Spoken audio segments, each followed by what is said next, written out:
Assalamualaikum warahmatullahi wabarakatuh. Perkenalkan, nama saya Muhammad Farid Arijik dari kelas pendidikan jasmani 2A. Baik, di sini saya akan menjelaskan tentang dari tipe-tipe kepemimpinan. Sebelum kepada materi dari tipe-tipe kepemimpinan, apa itu sih kepemimpinan? Kepemimpinan merupakan seni untuk mempengaruhi dan menggerakkan orang-orang yang sedemikian rupa untuk memperoleh kepatuhan, kepercayaan, respect, dan kerjasama secara royal untuk menyelesaikan tugas. Baik, di dalam tipe-tipe kepemimpinan ini ada 5 tipe. Yang pertama, tipe otoriter. Yang kedua, tipe laissez-faire atau tipe yang dibiarkan mereka sendiri. Kemudian yang ketiga ada tipe demokratis.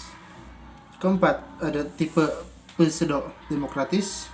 Dan yang kelima ada tipe karismatik.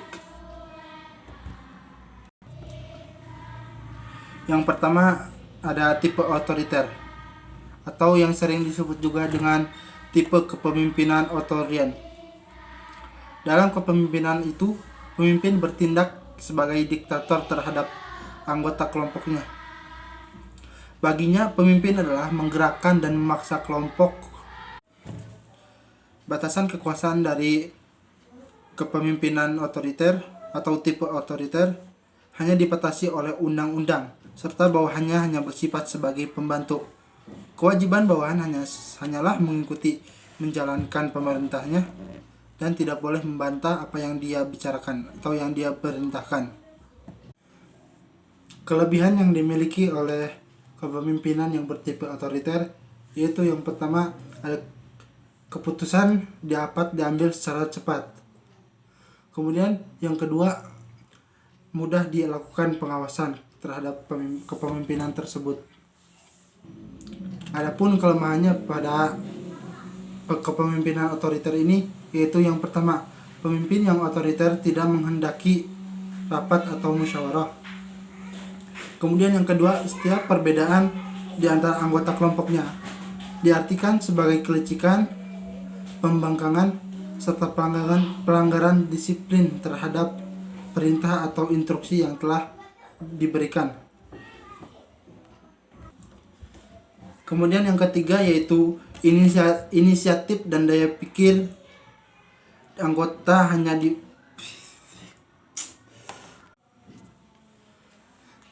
Kemudian yang ketiga yaitu inisiatif dan daya pikir anggota sangat dibatasi, sehingga tidak dapat diberikan kesempatan untuk mengeluarkan pola pikirnya sendiri atau pendapatnya. Kemudian yang keempat yaitu pengawasan bagi pemimpin yang otoriter hanyalah berarti mengontrol apakah segala perintah yang telah diberikan ditaati atau dijalankan dengan baik oleh anggotanya. Kemudian yang kelima itu mereka melaksanakan inspeksi atau mencari kesalahan dan meneliti dianggap orang yang tidak taat kepada kepemimpinan tersebut atau kepada pemimpin. Kemudian yang kedua ada kepemimpinan bertipe laissez-faire atau biarkan mereka sendiri. Dalam tipe kepemimpinan ini sebenarnya pemimpin tidak memberikan kepemimpinannya, namun dia memberikan bawahannya berbuat sekehendaknya. Pemimpin akan menggunakan sedikit kekuasaannya untuk melakukan tugas mereka. Dengan demikian, sebagian besar keputusan diambil oleh bawahannya atau para anggotanya.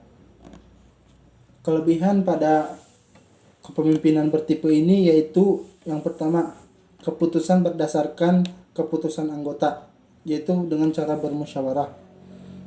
Kemudian yang kedua, tidak ada dominasi dari pemimpin. Adapun kelemahannya pada kepemimpinan bertipe seperti ini, yaitu yang pertama, pemimpin sama sekali tidak memberikan contoh dan koreksi terhadap pekerjaan bawahannya. Kemudian yang kedua, pembagian tugas dan kerja sama diserahkan kepada bawahannya. Kemudian yang ketiga, tingkat keberhasilan anggota dan kelompok semata-mata disebabkan karena kesadaran dan dedikasi. Kemudian yang keempat, struktur organisasinya tidak jelas. Kemudian tipe kepemimpinan yang ketiga yaitu ada tipe demokratis, yaitu di mana pimpinan tersebut ikut berbaur di tengah anggota kelompoknya. Hubungan pemimpin dengan anggota bukan sebagai majikan atau bawahan, tetapi lebih seperti kakak dan adik.